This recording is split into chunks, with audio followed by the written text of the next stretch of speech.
Here we go, John. It is week 1 of the NFL preseason, not counting last Thursday. Oh, I thought you were jumping the gun with the week 1, but I see what you're doing. Week 1 preseason. We got 2 Thursday night games this week. Thursday night football. And that's the beauty of when you got great, rookies you want to watch, you get fired up for the Patriots and the football team. I'm not sure which rookie on the football team I'm most excited for, but I'm going to pare that list down. Steelers again. So, you can compare week 1 Dwayne Haskins to week 2 Dwayne Haskins. And the Eagles. I can't wait for Sirianni's squad. Then we got 3 games on Friday, John. Okay. Arthur, he didn't just hire me because my name is Arthur Smith, the coach of the Falcons.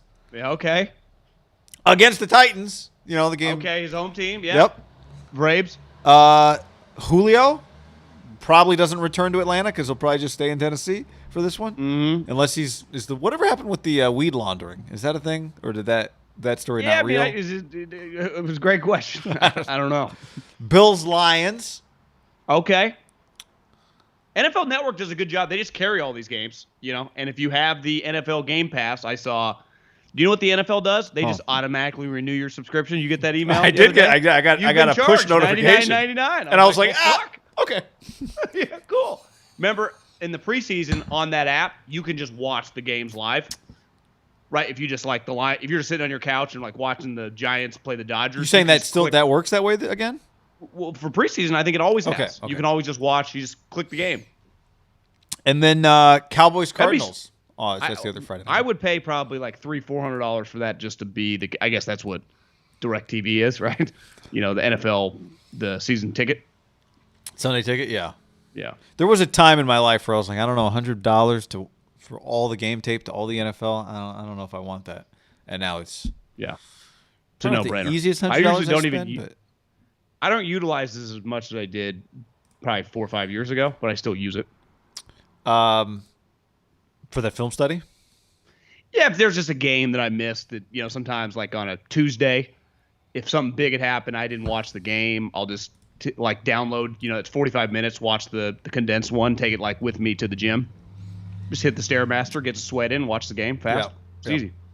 John, we've been overwhelmed. Hi, everybody. Welcome. If you're listening to the podcast, we're starting the week. If you're watching the podcast either live or on your own time, it's great to see you.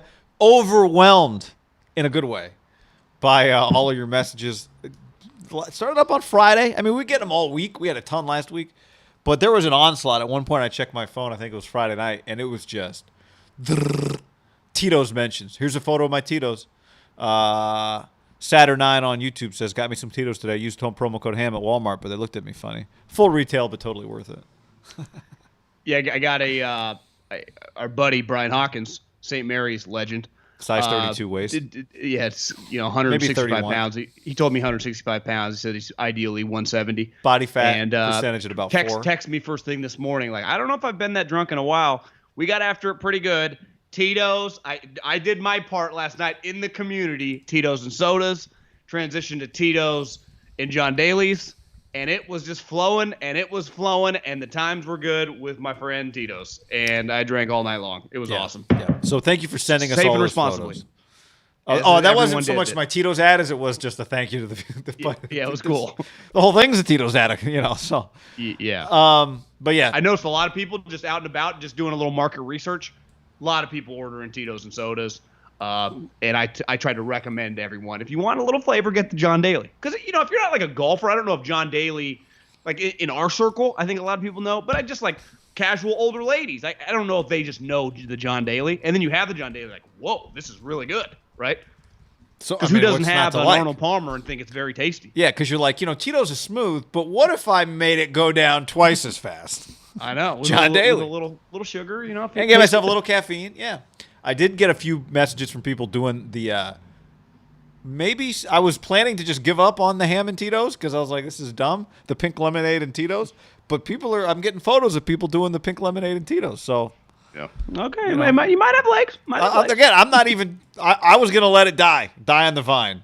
I just think die it's a valiant death. The ham and then the pink, like, I know. So it is a stretch, but it's definitely a stretch. There's no question. But since you already mentioned it, John, before we go any further, let's tell the people that, yes, indeed, this podcast And all that we do right now is brought to you by, in part, by our presenting sponsor, Tito's Handmade Vodka, which speaks for itself. As one of my friends or our friends told me, I already knew about Tito's, but thanks for the heads up.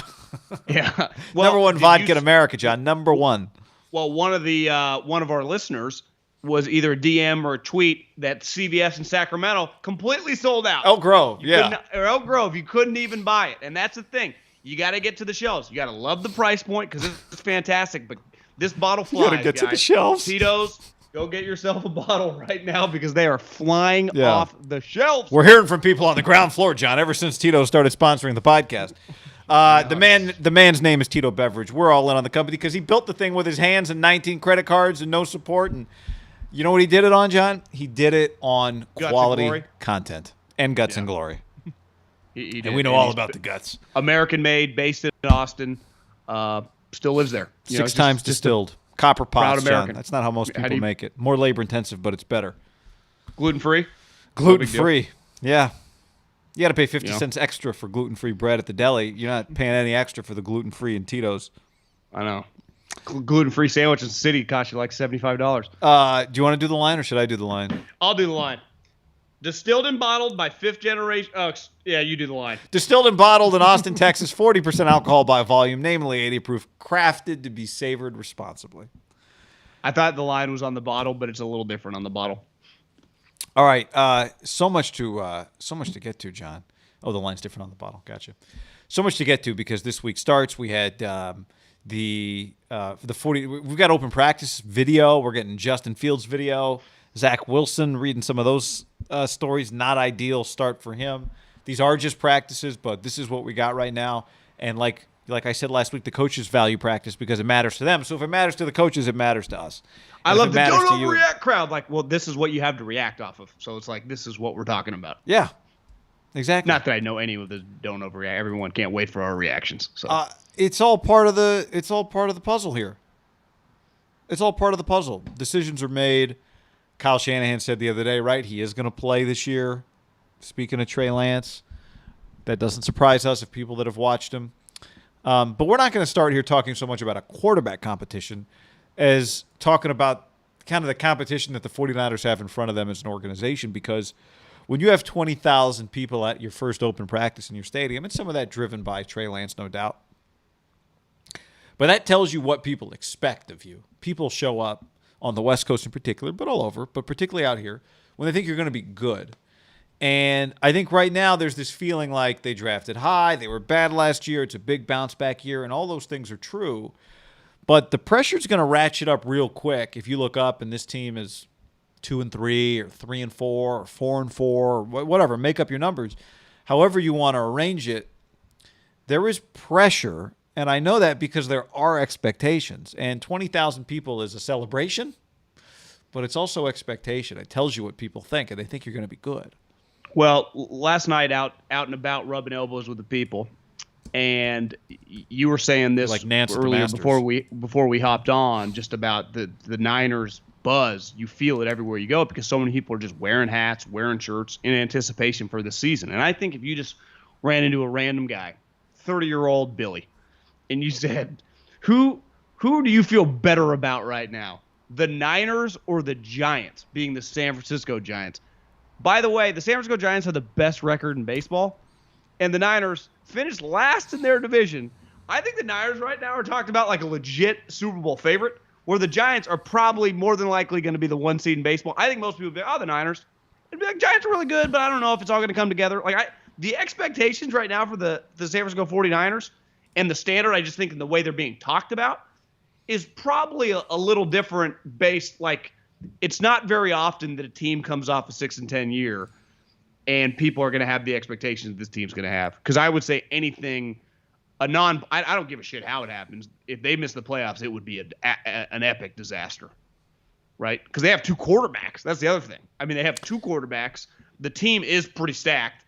And, like, the way they're just being talked about nationally, locally, you and I have been at practice, like, they look good. The expectations, I think, are fair, but that comes with pressure of getting it done. And it's not like, they're the Saints or they're Andy. Like, it's not like they've been going to the playoffs every year, so you just mark them in the playoffs, right? And they're definitely just getting marked in the playoffs, right? Yeah, and also I think part of it is like there's a semi-pass for last year from a lot of people because of the injuries they had, which is they had a lot of injuries, legitimate. But you don't get that 2 years in a row, because if you get a lot of injuries in the second year and it costs you again and it looks bad again, part of the response is, why did you not better prepare for all these injuries, right? Yeah. Like you had it happen last year. So if part of the nature of the sport, no doubt, is like you just got to hold your breath and hope. Like I said this to you when we were watching practice the other day, and Jimmy Garoppolo was throwing from a muddied pocket, and they're just D linemen and O linemen everywhere, and 2 offensive linemen go down. It's just like you just hold your breath and you hope that both guys pop up and they walk off. And it's this. That's how it is in August. Forget it. September, October, it's a whole different animal. But you don't get that 2 years in a row. But every team, here's the thing. Every team has injuries, some form or fashion. Like, it's just that they're at the time now in their team building process. There is no excuse. Like, you have to make the playoffs. We talked about it going into year 3 for Kyle, because he was still held to such a, people talked about him so well.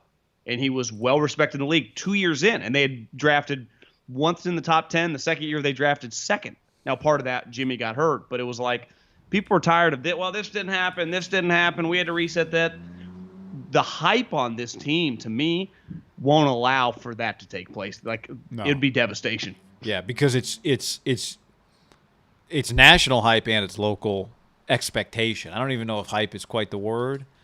Like Trey Lance, you could argue maybe that's more hype than expectation. Hype doesn't mean that would be real. more hype because he's never proven it. Yeah, it's not. But if something were to happen to Garoppolo, you wouldn't have let's say he was the starter and something were to happen, you wouldn't have okay, they didn't really have an NFL-ready backup, a guy that could really win you football games on their roster. If Bosa gets hurt again, you go, all right, now you got a much bigger problem here, right? It's that you have one of your best players, you can't rely on him. They also are in a division that is just fielding 2 playoff teams from last year. The Cardinals missed because they, shut down their leg right at the end. Like, they're really talented. It's the most difficult division by far, not just on paper, but on the field, right? I mean, I don't think it's outrageous to think 3 teams make the playoffs, but that shows you like the intensity of those divisional games, the carryover then to the following weeks when you're playing other teams. Like, it's not going to be easy. Now, nothing ever is. I guess some of those Patriot teams, I felt like, God, this is pretty easy. Yeah. Like, it's going to be difficult, but to me, they have to get a double-digit wins. Like, you just have to find a way. Part of this is there's Which they should. I mean, I think they're 11-16. Yeah, part of it too, though, John, is that it's also about, you brought a lot of guys back on defense in your secondary.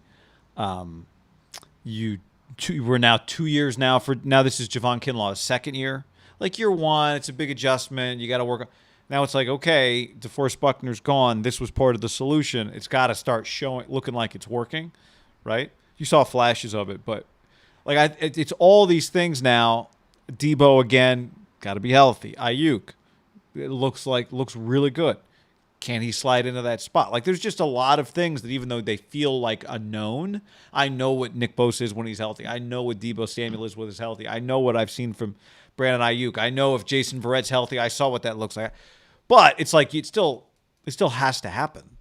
But because there are so many of those knowns, like you've seen these guys, I think it's easy for people to go, yeah, that group right there should win 11 games. Yeah. And I mean, if they win 11 games, Hayward Middlecoff will be very happy because business will be very good on this podcast. Yeah. Well, right. That's the other part. Transparency is important.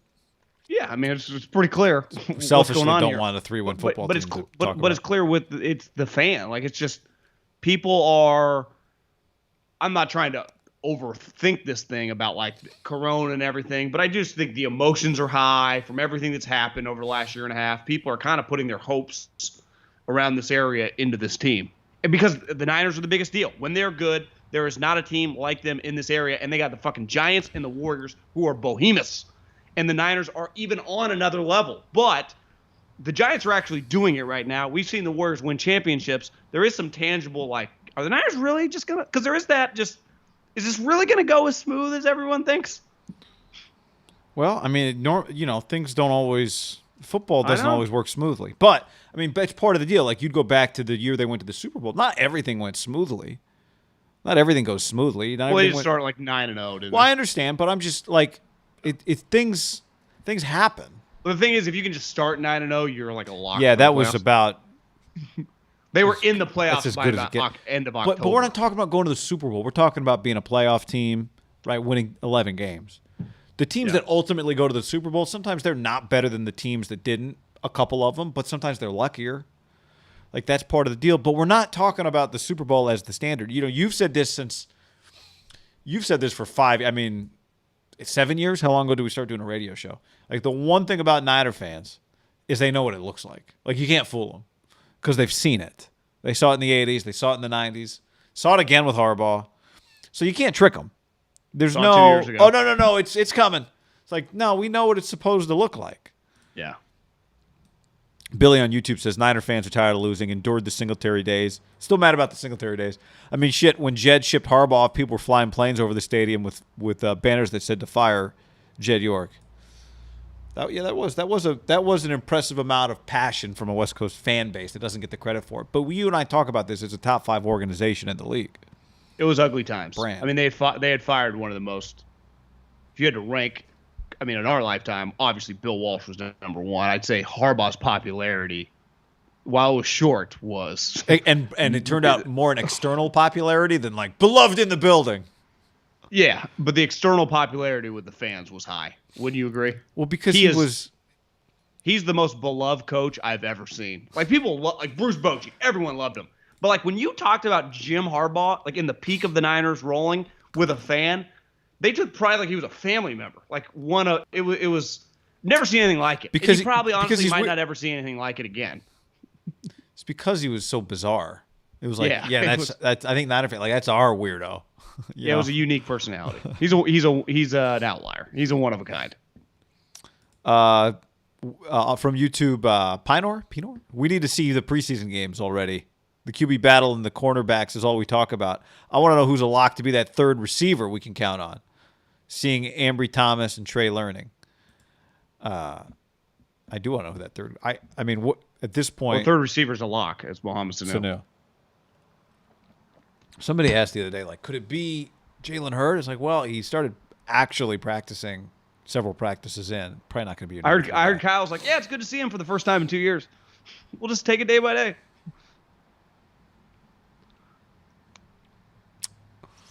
I'd be interested what this preseason John looks like. No one looks at preseason game wins and losses and goes, that's what mattered. That's what didn't matter. But I mean, it's a preseason game. Fans haven't been in for a year. It is the Chiefs. It's not, it's a shadow of the Chiefs. It's not the real Chiefs. But Saturday night will be interesting. Just in terms of what it looks like. I think it's going to look pretty good. It'll be the highest rated preseason game in 20 years. And that won't even be a question. When Trey Lance is in the game, it'll do a 30. Yeah, well, the Niners. I'm not talking about numbers. I'm just talking about in the stadium. What is it going to look like in the stadium? I bet it looks fantastic. Well, I mean, I wouldn't blame anyone for not going to a preseason game. The 20,000 people just went to a practice. But it's easier to go to a practice than it is a game. Cheaper. Was it free? Yeah. Yeah.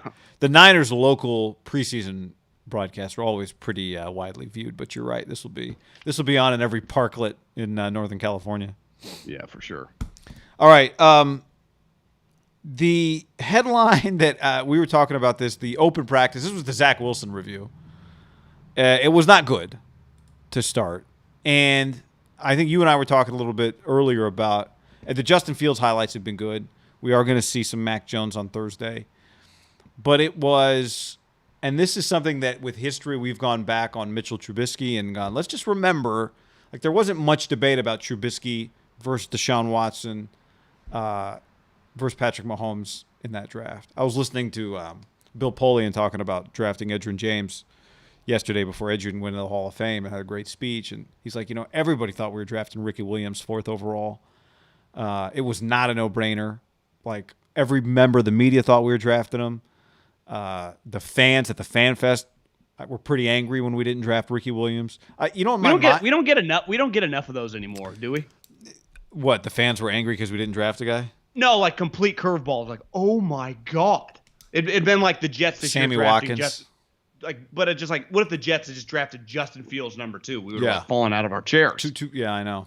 Ricky Williams was really famous. Like, I think Bill Polian's like that at that point in time. Running backs were kind of quarterbacks equal, and Ricky Williams, I would say, coming into the draft in our last 25 years, that guy was pretty hyped up. He didn't he win the Heisman? Obviously, yep. UT. I mean, it was just the hype. He was treated like a Tua, like an all timer. Clowney, like he's just an all time draft prospect going into the draft, right? Polian said, out actually he resurrected his career. Yeah, he did. Some of those numbers. Polian said he went to his pro day and it was not impressive, and that's what sealed it. But it felt like a pretty wide consensus, maybe not outside, but within the league, that there wasn't much debate, at least in the final months, about Zach Wilson versus Trey Lance.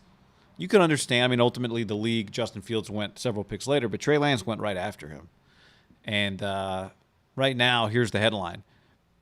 Many times tonight, we weren't on the same page, said Wilson. I just got to make good decisions. 95% of a quarterback's job is decision-making. It's early, so these quotes can be very general.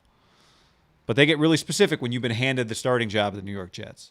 Wasn't there a New York Post headline that are like... yeah, the New York Post headline was... it was like Jets fans better hope it's better than this or something like that.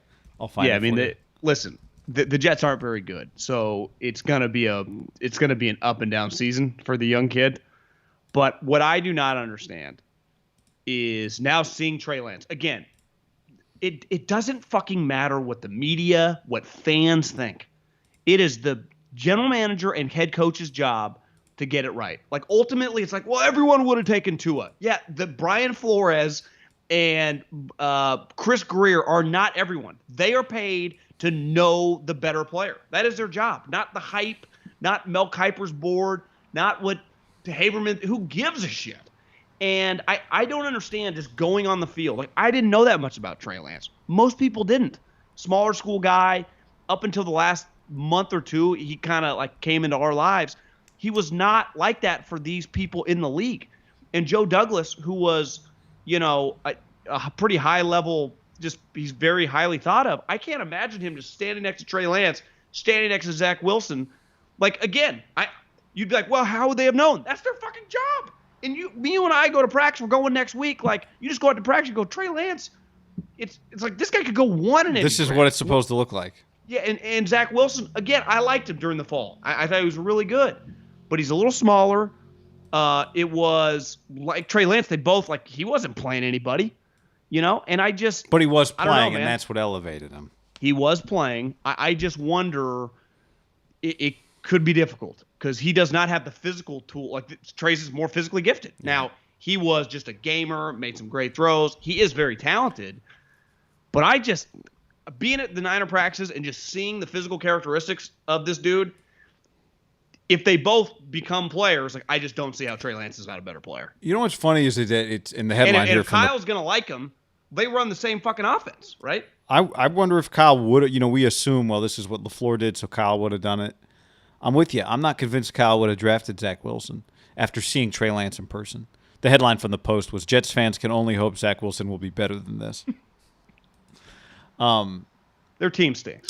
I was thinking about him and Justin Fields, too, along with Trey. And in some ways, it feels like, again, we haven't seen a ton of the Trey Lance within the last year, especially against that level of competition. Certainly not Fields's, but it feels like of the three of them, Lance is least dependent on being a gamer, quote unquote, right? When Zach Wilson says 95% decision making. I don't know that watching him last year, it didn't seem like he had too many hard decisions to make, even though he wasn't playing with, the Alabama receivers. He was playing with pretty good receivers who were all physically better than most of the guys they were going up against. And his time to throw was off the charts, right? And he could just run around and make plays. Decision making really doesn't feel like it was a big part of the 2020 season that vaulted Zach Wilson to number 2.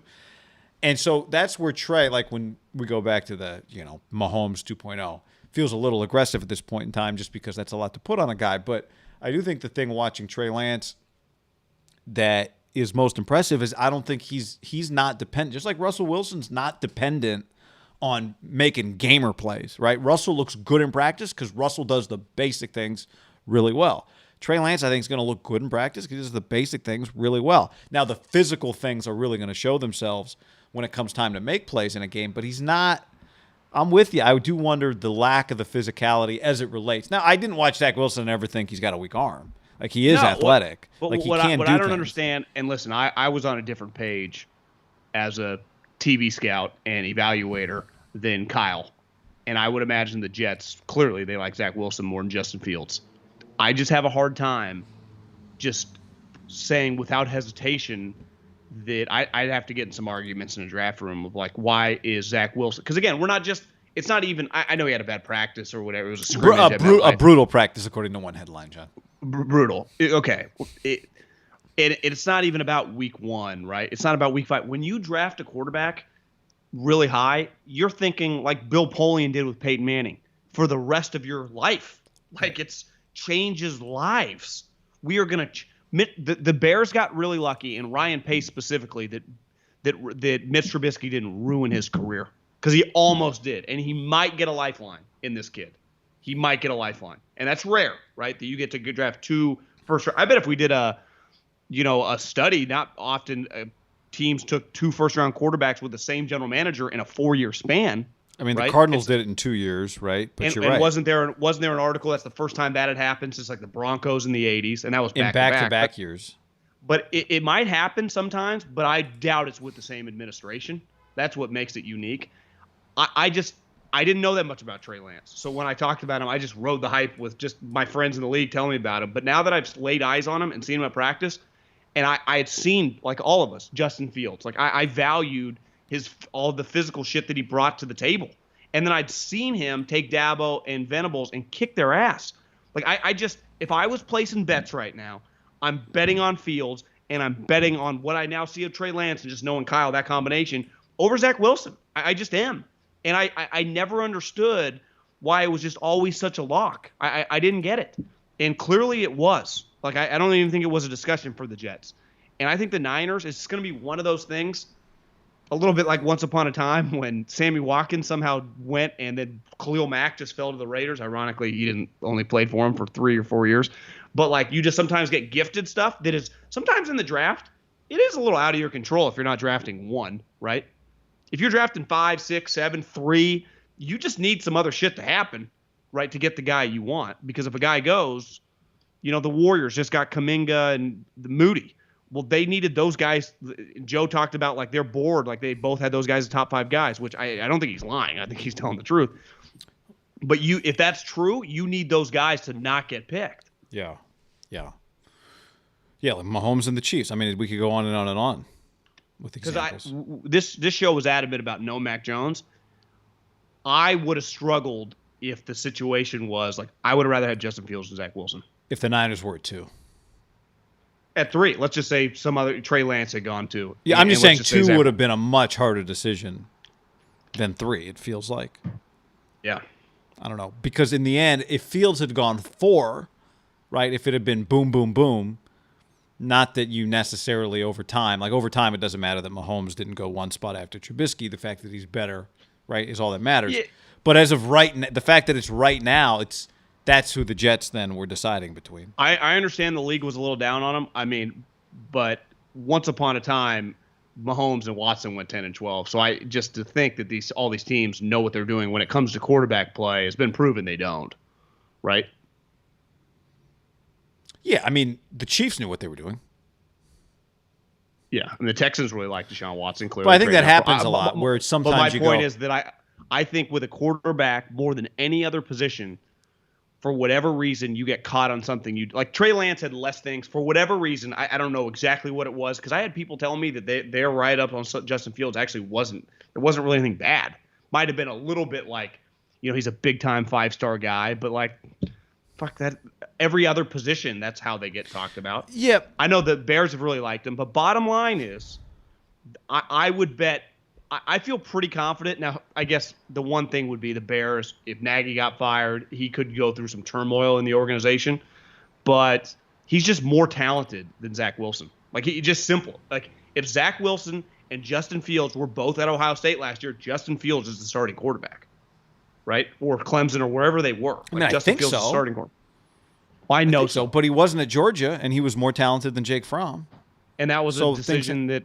But that's what I'm saying. backfired. Like these things, it's easy in hindsight to be like, teams have circumstances. The same reason Kyle Shanahan didn't really do much studying on Deshaun Watson and Patrick Mahomes, even though he clearly needed a quarterback. But his circumstance was, I kind of know what we're about to do. So, we're going to address a couple other things, and then something falls in my lap.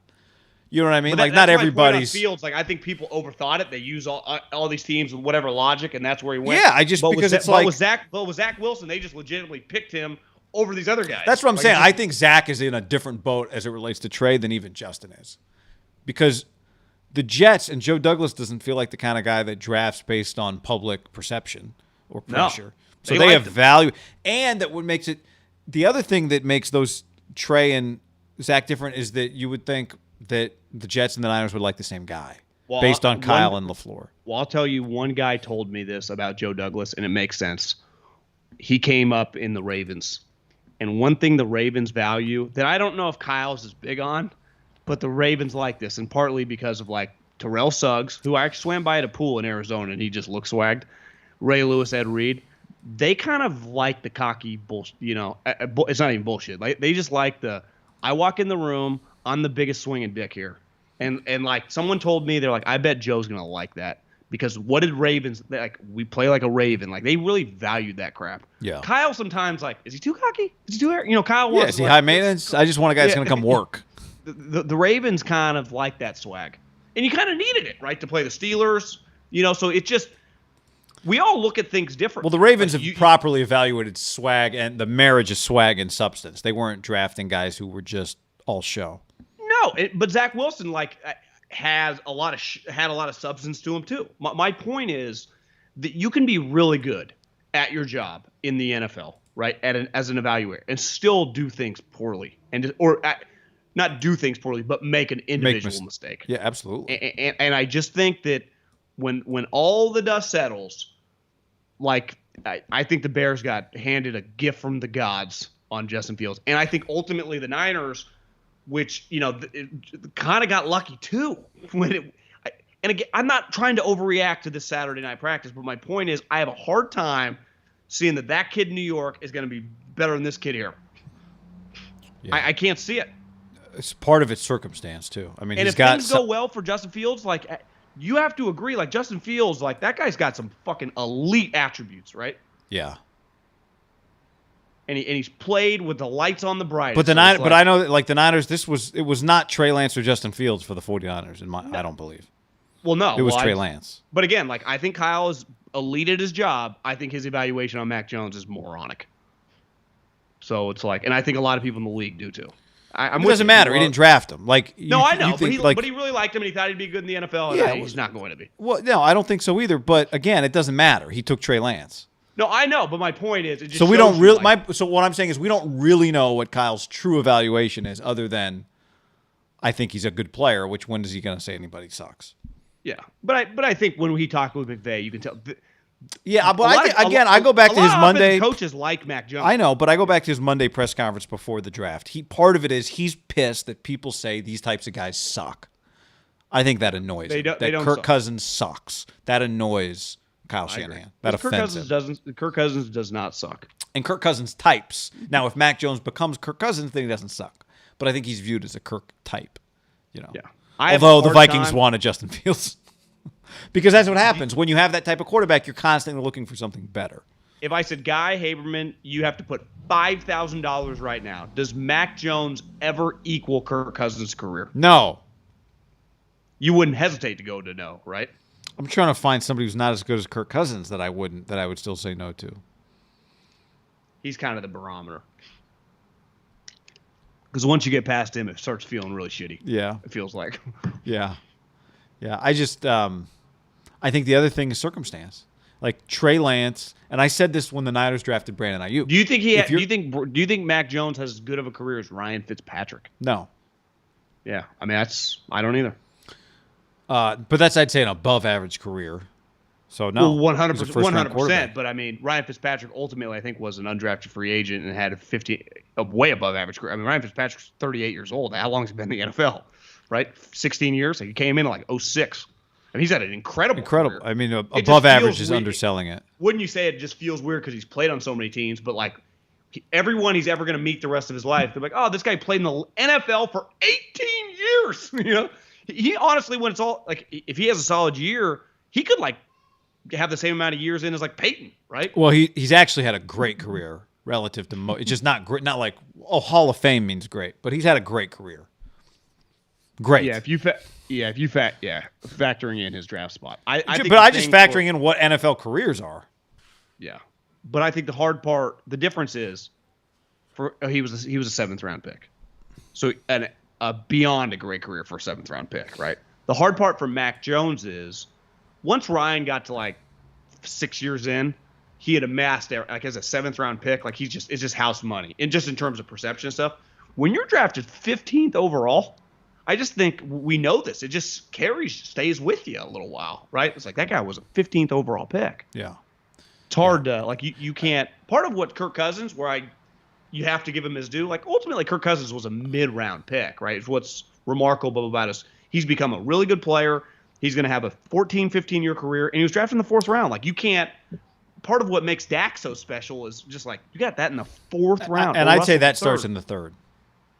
In the 3rd, I agree. That start like that, like it doesn't matter where he was drafted. It's just pick. you had a 15-year career. It was a wild success.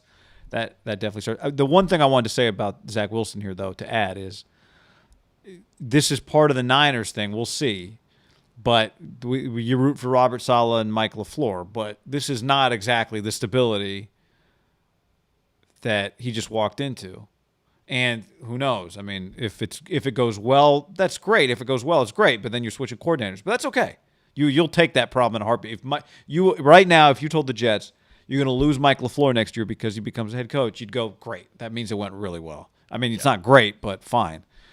But if I'm a quarterback, especially if I'm a receiver, there's like 5 places I want to go, and the Niners are right near the top of that list.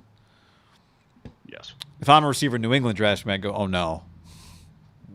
Unless Bill gives you a lot of money, and then you say, oh yes, because he did it for the first time this year. Yeah. So, John, before we get any further, let's tell the people that this podcast is brought to you in part by our friends at Decked. You know about this? Decked.com/ham. Protect your tools. Protect your gear. If you own a truck, you know what it's like to have stuff rattling around in the cab, under the seat. What a pain it can be to keep it organized. Not only that, it's unsecured and exposed to the elements. That's where the amazing Decked.com/ham drawer system comes into play. Yep. It's out of sight, out of mind. If you tailgate, your tailgate's locked, you can't open it, so the drawers can't be removed. No one can take anything. They also offer a full line of segmented storage, organizational accessories like various toolboxes, bags, cargo tie-downs, and other handy maximum effort efficiency, both for space and your time. You can put stuff up to 2,000 pounds on top of it. Here's the thing, 100% American-made, also 3-year warranty, but as we were told by the guy that runs the company, we've never turned anyone down. So I can't, these guys are high level. Get your deck drawer system at deck.com/ham and get free shipping. That's deck.com/ham for free shipping on your deck drawer system, deck.com/ham. Whether you're construction, you're in the trades, fishing, hunting, it's designed as a work product. But if your work happens to be cracking a few, opening up the grill on a Sunday for the tailgate, you can also modify these, fill these drawers with ice, put drinks in them. You can load everything, your tables, your chairs, all of that stuff. I mean, hell, if it can hold a 4-wheeler, it can hold your tables and chairs. Electronics, it's very popular for tailgating.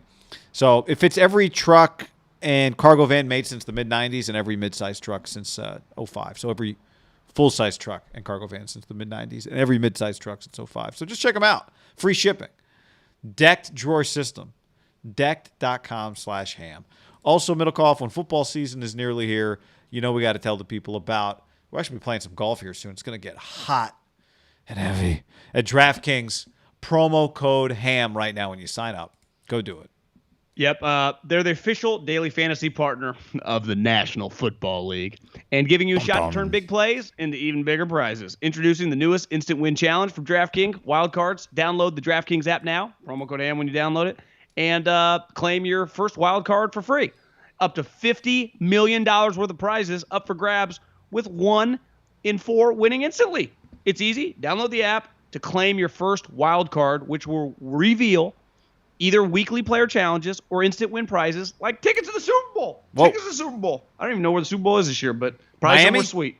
I think it is back-to-back Florida. Download the DraftKings app now. Use the promo code HAM to play DraftKings Wild Cards Instant Win Challenge for your share of up to $50 million worth of prizes. Remember, that's promo code HAM when you sign up, only at DraftKings, the official daily fantasy partner of the NFL. Eligibility restrictions apply. See DraftKings.com for details.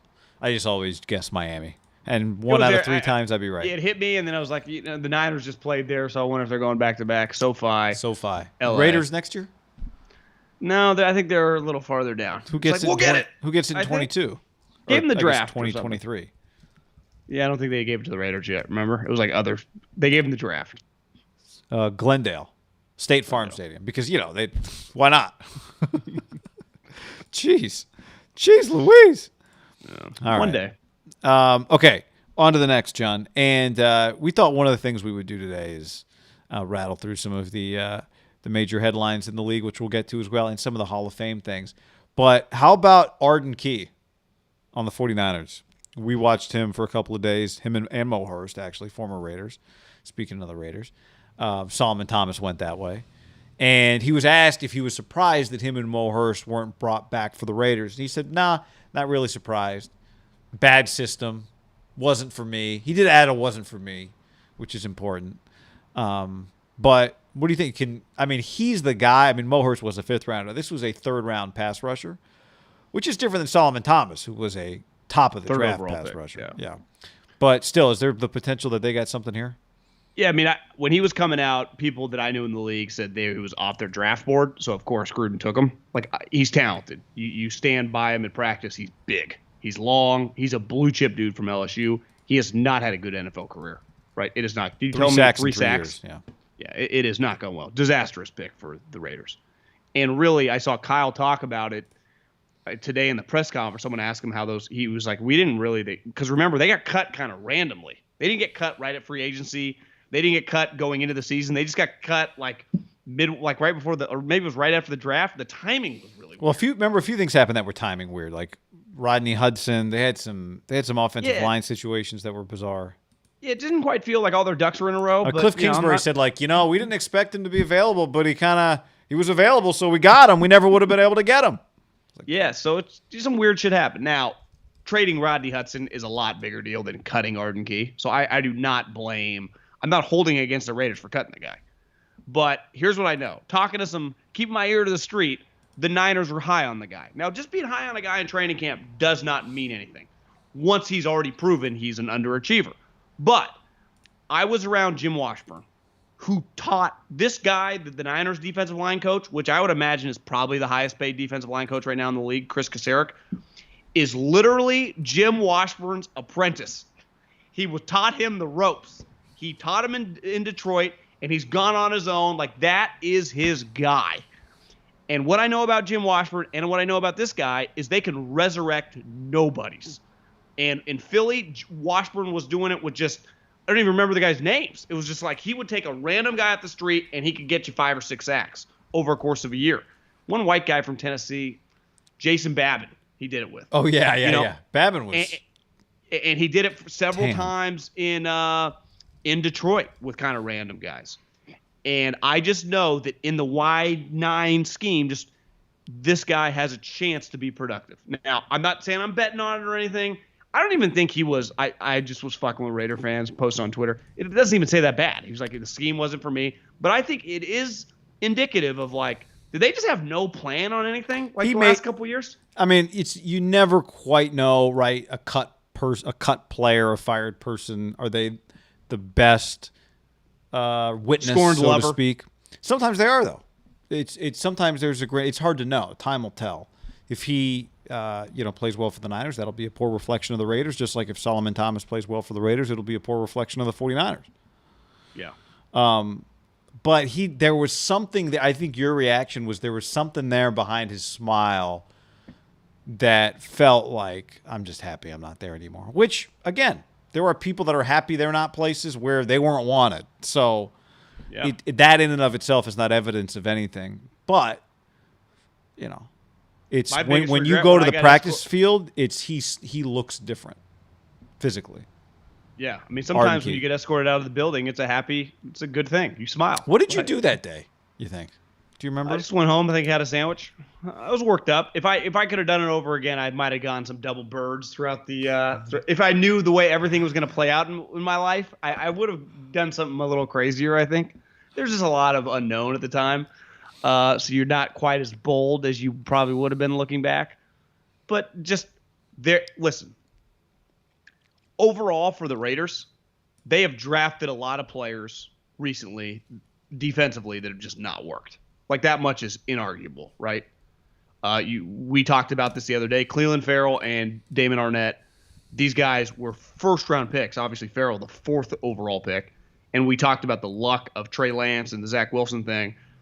Whenever I think about Cleveland Farrell, can you imagine Jason Light and Bruce Arians, how often like, God, we are so lucky Devin White was just there at 5. Like, if you could do that over, the Raiders just would have taken Devin White, right? And just got some sweet middle linebacker who knows? Maybe their defense is just dramatically better because he makes 10 extra tackles that are just not getting made through the game, right? He would have been a huge difference maker. And just bring some stability, right? Yeah, just a high-level guy, ass kicker, just a say what you want. Like, kicker. Is Derek had brought a certain level of stability to the Raiders offense. He was just a guy you knew was going to be there every day. Well, wouldn't you say Khalil did that for 4 years on their defense? Yeah. But my point is, like, you need a stability guy on both sides of the ball.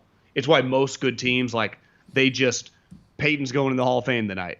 Wouldn't you say the Colts defense always felt like you wanted a little bit more, but you always felt, they got Freeney and Mathis, just like they're staples over there, just leading the charge, right? And you just need someone over there leading the charge. And the Raiders are constantly like, is this guy going to be the guy? Is this guy going to be the guy? Is this guy? You know how you find the guy? You draft him.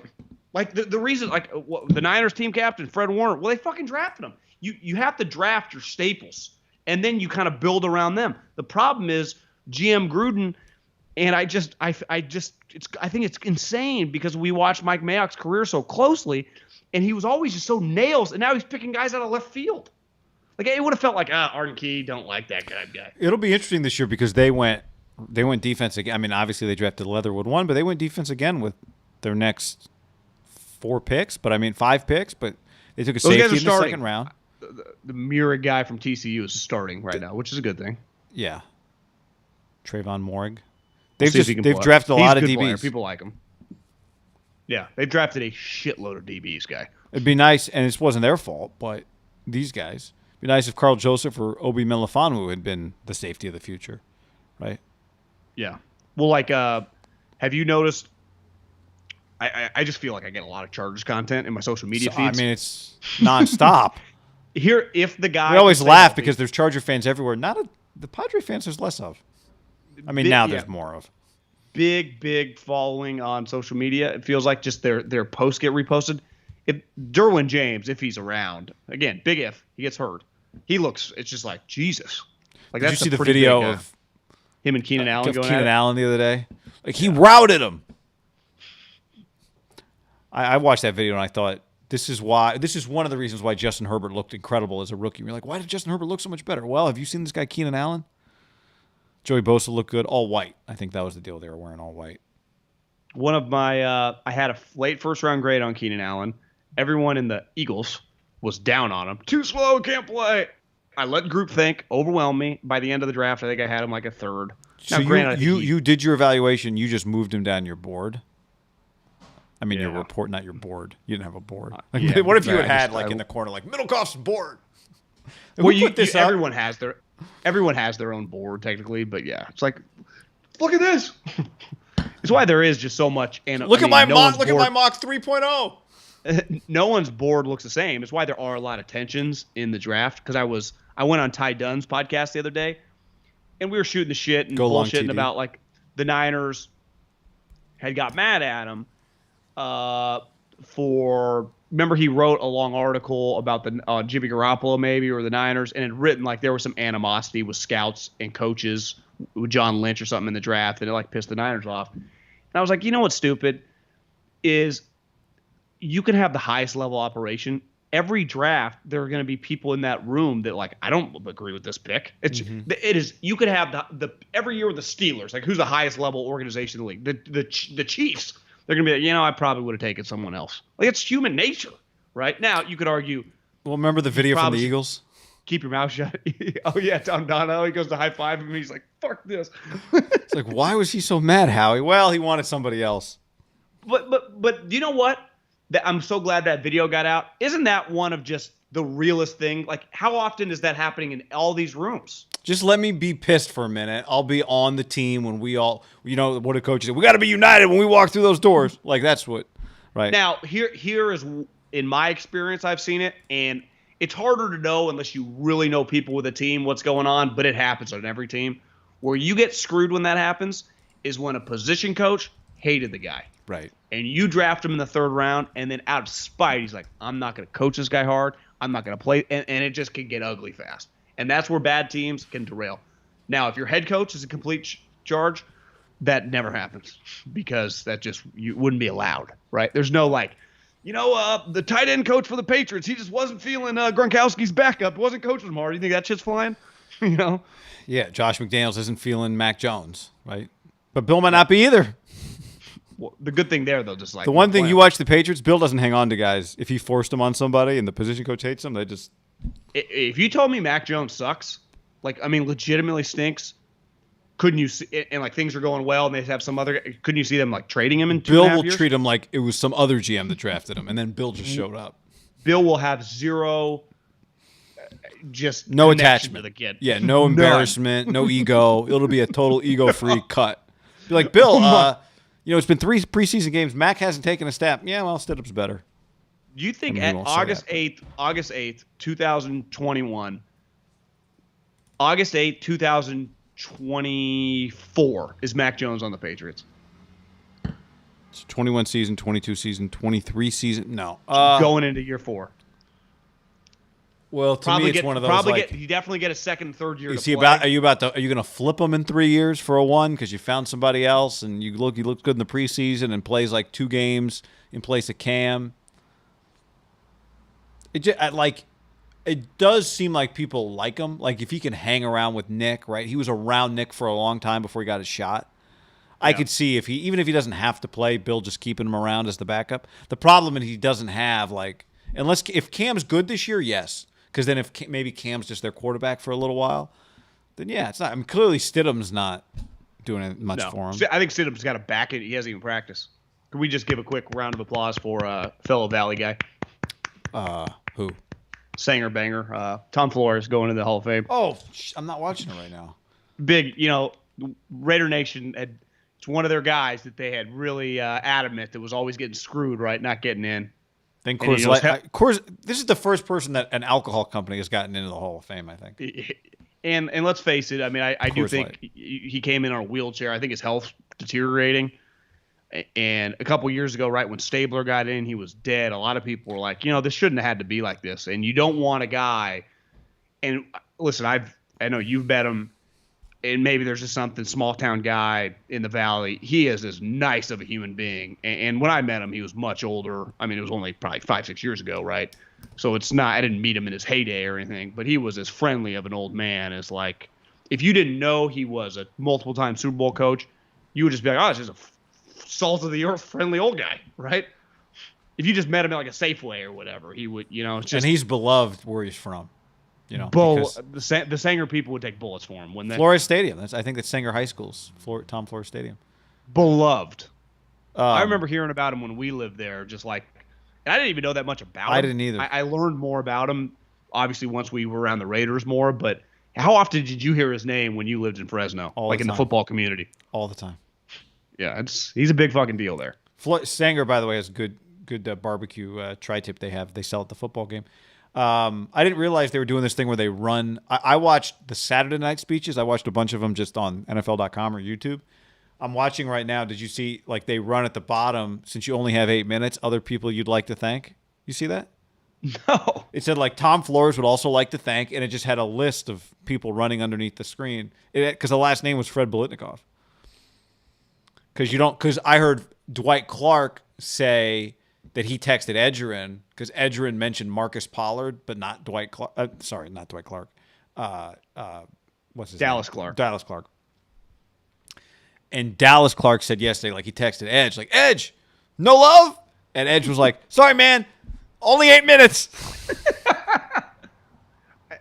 Listen, here's the last thing on Flores for me is that we're known as like, I think Raider people think we're haters. Some Although the person who gave us 1 star for you, can you guys set an alert to tell me when you're doing Raiders talk? Tweeted at us, said they updated to 5 stars after we talked about it on the mailbag. We were lucky enough to have some pretty inside access to camp and be around, and it was cool. It was cool. Listen, I've obviously I worked for a team it's very that team is very just the franchise to its players. It's a big deal. We spent a lot of time with the Niners, who obviously the old guys still come by. I think the Raiders would be on the short list of teams, probably right there with like the Steelers of just it feels very collegiate. Like when how he just walks, whoever, and whether you're a guy that played in 2016 or whether you played in 1972, the way they treat those guys, like there can't be another. One day when the Davis family doesn't own it, that is something that clearly Mark has done a really. I don't know how it quite was at the end with Al. He had he'd get mad at guys and they wouldn't come back around. Mark clearly broke all that down, and those guys come around. It's a very cool feeling. That's like the Bobby Bowden. Just I don't know if you follow whoever Florida State you follow on line, they are in shambles right now over it, and you can always tell they were a tight knit Florida State. You were telling me the Edgerrin James with the U. The Raiders do have a feel like that, don't they? It comes from, like you said, it comes from one family owning the team. That's what makes it. I think when you have one coach that coached for 20 years at a college and you've got generations of players that come back and that one person binds them, or an owner in the case of like the Steelers, the Rooneys. I heard Troy Polamalu, Bill Cowher talking about family. You're right. I mean, that's what it comes from because people come back to see that one person who's always there. Well, it's like when you look Bobby Bowden coach from Plus the Raiders take care of their guys. Exactly. So if you 76 to 09, right? Bobby Bowden. So think how many humans he touched. Al Davis owned the team from whatever, 60s till the Davis family still does. So it's like that's where the Steelers would factor in, right? With the Rooneys. Like you have just know the Rooneys. So Jerry Jones now for 35 years or however long it's been. You're right. There's a connection that's just the Niners had it with Eddie and then he left. That's right. Not, it's just different.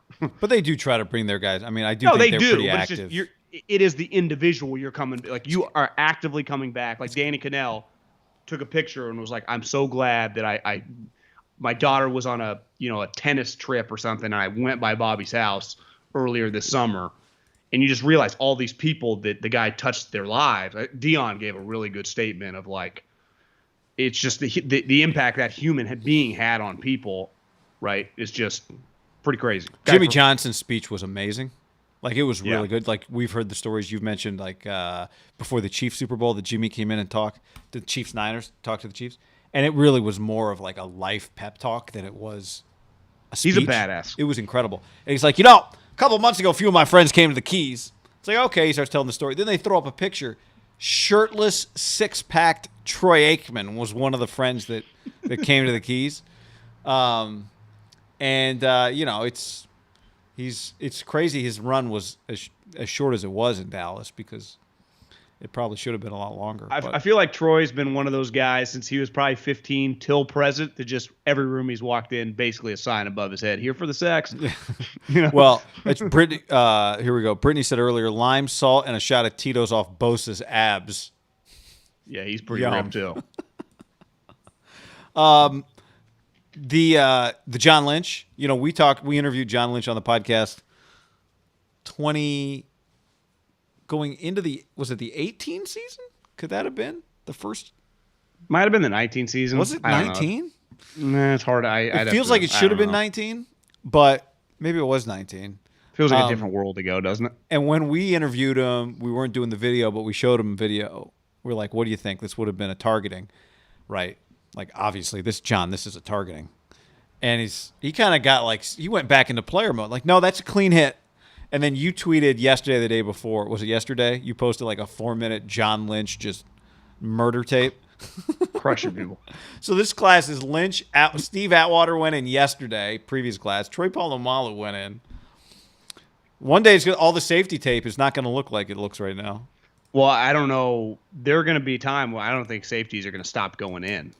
You know, if you think about safeties in the history of football up until the flag generation, which has become the last 5-6 years, they played an enormous role. If you went over the middle, wouldn't you say most teams, now Lynch and Atwater, like the high-end guys, because they could do other things. Like a lot of the highlights, if you watch a John Lynch highlight package, he's picking balls off, he's tipping balls, like he's doing other things.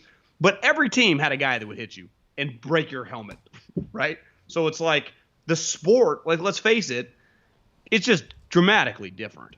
Like I'm watching that thinking the toughness you had to have when you were playing. I'm playing the Denver Broncos. It's like, hey, we're going to run a deep in here. You're like, bro, they got fucking 27 over there. Well, I'm not running that route. You crazy? And I bet all week in practice, you're like, oh, yeah. And then all of a sudden, he hits you in the sternum and you can't breathe and you realize the ribs are cracked. I mean, those guys, listen, it's completely different, and football's never been more popular in terms of the quantity of people that watch it. I'm glad I'm old enough to like have lived through it, and when it was celebrated. Like I think it's cool. Listen, I don't want anyone to get fucking CTE or anything, but I like that style of football more. Now, well, yeah, it's more entertaining for the rest of us. Yeah, was it truly as good? You know, until somebody actually gets hurt. Yeah, it's what the sport was built on, but they also rightly understood. I think you're right though. Like you can't slow motion highlights. But like I'd even argue now it feels like they've almost jumped the shark a little too much because guys now are hesitant but it doesn't change. It doesn't get you less viewers. You know what I mean? Like when the sport was still trying to not find its way, but when it was more developing than it is today, it probably helped it a lot. You know, the thing to your point though, that you got to witness it, like just watching some John Lynch highlights. Slow motion, it doesn't do it justice in slow motion. It doesn't do it justice. Now we could watch fast motion, but even that doesn't quite do justice when the game when it's like, whoa, what just happened, right? Listen, but I do think safeties are you still got to cover tight ends. You still got your Buda Bakers and your Ty Matthews. Yeah, they're the modern day versions, and if they still could, those guys would be willing. They just, like Buda Baker would be a big hitter. They just had to change their game. Right. Jimmy Ward throws the ball. You're protecting players from themselves, basically. Yeah, throw their body around. But, like, there was just, you watch these plays from the 90s, it was such a violent sport. And I would say the big difference, and I didn't watch it live, but like the 70s to the 90s, guys were clearly just bigger, right? Weight training had changed. Things had just changed. Human beings evolve. And I would say the 90s, even into the early 2000s, the violence of the sport of football, when you factor in the speed of everyone, was shocking more people than just die. And it really is. As someone, I was beyond a below average high school. I was a terrible football player. I should have just focused on golf, not even played football. But whenever you'd go into a tackling drill in practice, for me, I could never just like completely fearless. Let's just go. Like there's always like a little hesitant. You just play with a couple guys in high school, like John Reynolds, he was fearless. And then once you get like, I was lucky enough, once you work in like college football, you get a couple guys who were just fearless, and most guys just hesitate a little bit because you have to be completely fearless. And the best guys are just completely fearless on defense. They're a rare breed. You watch the John Lynch highlight tape, you watch the Steve Atwater tape, there is zero fear. Like there is zero. Once they're going at where they're going, there is no longer thinking or like, it's just like, I'm going to fucking destroy this person. Well, John Lynch's quote in the highlight tape. It does not exist in the secondary. They're going to hit somebody like he's never been hit before, which I guess it's all relative. Like that can still happen, but it was about making somebody feel something they'd never felt. The interview that John Lynch did on Thursday night during the Hall of Fame game. Did you see that? Because they're like, John, you were a quarterback. Like, what was the deal? He's like, well, one of the things was I'd always like hitting people. Like I just liked hitting people. Yeah. More than in the video that I tweeted out, I just cut it from YouTube. You could see it in his eyes. what I think is the craziest part about John Lynch is he's clearly pound for pound every single human that has ever talked about him, whether it's these guys around him here, whether it's I just have a couple scouting buddies like, yeah, I ran into him at a game. He's like, guys just started talking to me. Every single human, nicest person they've ever come across. His look in the eyes of the YouTube highlight tape, you can just look it up, where he's talking about the violence of foot. You can see like this guy's fucking crazy. Like, how does that person not just hate everybody in his life, right? No, but how's that guy not a jerk? I know, because he must have some internal, just some horrible anger that drives him to be like this. But it's not where it came from. No, he just flips a switch. Troy, how about Troy Polamalu? Well, yeah, he's another good. The Paulies, though, I'd always say the Islanders being around just at Fresno State, they are the most relaxed, personality-wise, very, very chill. Mm-hmm. And they're always the strongest. And they're all very, not all, but often very aggressive football players. Yeah, when the whistle blows, you fucking watch out. Yeah, but there's like you're like, wait, I think you like everything you talk about. It's like it's all love. You're like, yeah, it is all love, but I'm gonna take your head off. I'd kind of forgotten about him. Remember, I guess he's still part of the marketing campaign a little bit, but he played a huge role in the marketing campaign at Head and Shoulders. Remember, these Hall of Fame classes there's some players that like I loved, like Polamalu and Edgerrin James, that I thought the same thing about Edgerrin. Like, I haven't heard from Edgerrin in forever, but I saw someone tweet you do your living. I saw someone tweet like, Marvin Harrison really just sitting there like he didn't shoot all those people at the car wash? Oh, that's good. The cool part about the Hall of Fame is you just get some personalities. Like, oh, that guy's there. They start swinging around. Even just like random role player. Like, I love playing my right-hand man like Billy. And it'll be like, oh, the right guard who was kind of famous. You're like, oh, I forgot about that guy. And then obviously there's for like Mike Shanahan's and like those type guys. Well, they showed Norv Turner. Yeah, just guys. I saw a picture of Jimmy took. It was Norv Turner, Wanstead, Jimmy. Yeah, the Wanstead. And Aikman. And like Wanstead was his defensive coordinator. Norv Turner was his offensive coordinator. Jimmy was this crazy guy. And Troy. The other thing that's cool about football is like, and maybe it's like this definitely in all sports, but in football, like Bernardi, who had played at Fresno State, he was coaching for a while. He's actually the AD. Joe Bernardi. I think Emmanuel. Was it Emmanuel High School? Who was our center at Fresno State? Sent me a picture a couple weeks ago, like all the offensive linemen that they played in the late 2000s, and their children and their wives, and I think over at Coach Hill's house, just like having a barbecue. And you just become kind of like you have this lifelong friendship. Like they coach you hard, but then you kind of become friends with them as you get older. Like Troy Aikman and Jimmy Johnson. You listen to Troy Aikman on the podcast with McVay. He was like, honestly, like a year in, I'm like, I don't even know if I'm gonna fucking last. I'm terrible, or we're records bad. I'm thinking, am I gonna make it? Like, am I gonna get passed? Am I gonna be good enough? And 30 years later, they're both legends. They're like friends. You just become kind of connected to them, right?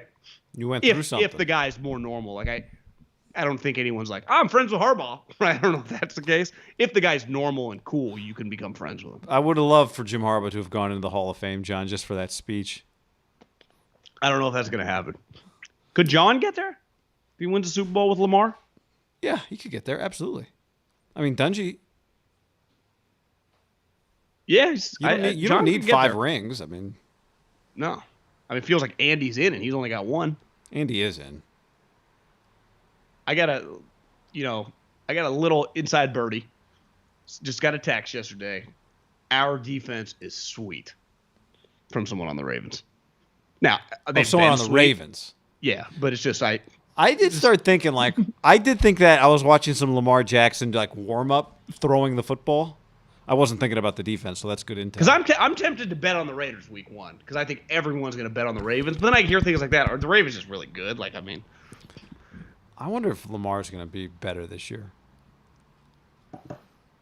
Yeah, it's possible. All right, Greg John. Roman thing gets kind of, what slows down, right? His offense. There's a ceiling. But is that because of him or is that because of the quarterback? Like, if the quarterback is not capped, then maybe you could break through the ceiling with Lamar. Yeah. I know what you're thinking. You're thinking, when are we going to list every preseason game that's on the schedule this week and give our one-line thoughts on them off the top of our head? And the question is, do we do that today or do we do that Thursday? Yeah. But here's the thing, we're going to Niners practice on Tuesday and we're going Thursday. We probably do it Thursday. You're right. We probably hold it. I'm just pretty excited about this. So we'll hold it. We'll hold it. But you're the one who always says they suck after like a series. I know, but I feel I don't know if it's because of all the quarterbacks, I don't know what it is. They do suck after a series, but I want to see that series. Yeah. Not a series. I want to see that quarter. I want to see Jalen Hurts. Well, won't you want to watch Jordan Love play a quarter? What the hell exactly. Like? I want to watch Jordan Love. Is Tua going to play? I want to see Fields. What are the Jags? What are the Jags going to do? That game's on NFL Network. Jags Browns. Do you see the Sean McVay line about Matt Stafford? No. As long as I'm the head coach of the LA Rams, he will never play a snap in the preseason. Oh, you did send me that. Yes. That's a pretty good line. That's a great line. Les said, Lamar is pretty good. I know. I'm asking, is he I kind of felt like maybe Josh Allen had passed him, but is he about to bounce back and pass Josh? How about last week we were talking about the Carr contract extension, what it would go for? Oh, yeah, on the out mailbag. Of nowhere. I guess it wasn't out of nowhere. They've been talking contract with this guy, but I wasn't expecting him just to get signed. $150 million guaranteed. So it's like, that's the new kind of bar. I had two immediate thoughts. If I'm the Browns, I cannot sign Baker Mayfield to that contract. No. Like, I got to see another year. Under no circumstances am I signing Baker Mayfield that contract until he proves it back-to-back years. And Lamar has just got $150 million. Right? Yeah. But, I think the question with Baker is, like, what does exactly Baker have to prove? Because what exactly did Dak prove other than they had no other options? Would you feel good about giving Baker a $135 million guarantee or whatever? But the cap's going up. But no, I wouldn't feel good about it. But do the Cowboys feel good about what they gave Dak, or do they feel kind of good about Dak, but Dak is, got the Noah Syndergaard going right now. That was not a great moment for Mark Davis and the Raiders. You mean because it requires cash to sign Derek? Well, again, this goes back to what John's referring to. Well, you see his signing bonus was $16 million. They actually, someone in the NFL texted me. They're like, it looks crazy. They're like, that is an incredible contract for the Bills. 6-year contract. They got a 6-year. Dak got 4. He got a 6-year contract. He's like, honestly, in our building, we thought it was going to be over 45 a year. And the signing bonus money is not that crazy. Now, the guarantee, you're already all in on the guy anyway. So you're paying quarterback, yeah. Yeah, whatever. Cap hit 6-year contract is pretty big time. $16 million, cap hit in 22, 39.7 in 23. Here would be the difference, guy. Would the Browns sign Baker Mayfield for 6 years? Would you want to do that? No. But honestly, Lamar 6 years, is he staying healthy, running around? Because Mahomes how many guys went 10 and this guy how many went guys 6. do you really want to sign 6-year contracts with? I'd even argue, Josh, that's a little risky. Like, there's risk involved in that. Mahomes is really the only riskless quarterback. If Trey Lance goes perfectly, I text him on the Niners. I'm like 2020. What'd I say? $227 million. In what year will that deal be done? 2020. In 4 years. 5. 2024, 21, 22, 23, potentially going into the 24 season if things go perfectly. Well, you start week 1, you start the clock, you get paid sooner. Well, yeah. Josh Allen did just have just a year that makes people think he's about to become a Hall of Famer. Yeah. Which, like I've been saying, there was just some bubbling. Like, there was a segment of people that think, maybe they all watched the Warren Sharp tape I watched that was like 30 interceptable balls that didn't get picked off. It was 20. They didn't get picked off last year. Like, did everything go perfectly right, or is this just about to be an explosion of a player for Josh Allen? Yeah. You think Fresno State regrets not signing him as a quarterback? Well, John, it took a while for him to develop. But it'd be nice to have him on the payroll right now when it's time to do the fundraising. Yeah, it'd be nice. I think there are a lot of Mountain West programs that would gladly take his picture and fame and Pro Bowl just put up on their wall when you walk in. The Josh Allen Strength and Conditioning Center. What if it was like Allen and Carr? Like the Allen and Carr? Something. Where was Josh Allen? What was he, like, 30 minutes north of Bakersfield? Wasn't he from down there too? Like, isn't Derek and Josh Allen from not Kingsburg, not Porterville. He went to Reedley Junior College, Josh Allen. But my point is, he's from Firebaugh. Firebaugh, yeah. What are the chances that two of the best quarterbacks in the AFC are from Firebaugh and Bakersfield? That's pretty crazy when you think about it. I know if you're listening outside of California, it's probably hard to That's they're small towns. Fireball's I think smaller than Bakersfield. Bakersfield's actually grown a lot. Right? Fireball's a small town. Yeah. I think Fireball might be like a one high school town. I could be wrong about that though. Maybe that's changed, but yeah, I mean, it's not. It's and he went to a junior college too. But the Central Valley is a very football rich area. Like Firebaugh, I promise you, their football games are well attended. What are the chances that a town of 8,300 people produces a $150 million quarterback? I mean, yeah. Where's the Darren Ravel? 8,300 people. It would take the citizens of Firebaugh 7 years to make 2 months of Josh Allen's salary. What would you guess the Bakersfield population is? Bigger than you think. 40? You're way off. Too low? Yeah. 70? I got almost 400,000 people. It's big. Bakersfield grown a lot. Yeah, I guess Davis is like 70 probably, or once upon a time. What's the greater Sac area, like 800? Fresno's what, like 500,000-600,000 now? Those areas just keep growing too. Cheap real estate. A couple things here, John, from YouTube. Alex says, is Trey Lance's stock falling? Probably being sarcastic, but I would say no. Jimmy swung back on Saturday, John. Jimmy's not going to go quietly. D Nice says, who are the surprise teams from each conference? That's an interesting thought. That we make a note. That'd be something good to. We're not going to get to that today, but that might be something good to circle back to. The Niners. I mean, unless you have one off the top of your head today. No, I mean, it's just the same teams that everyone talks about. That topic to me gets a little played out.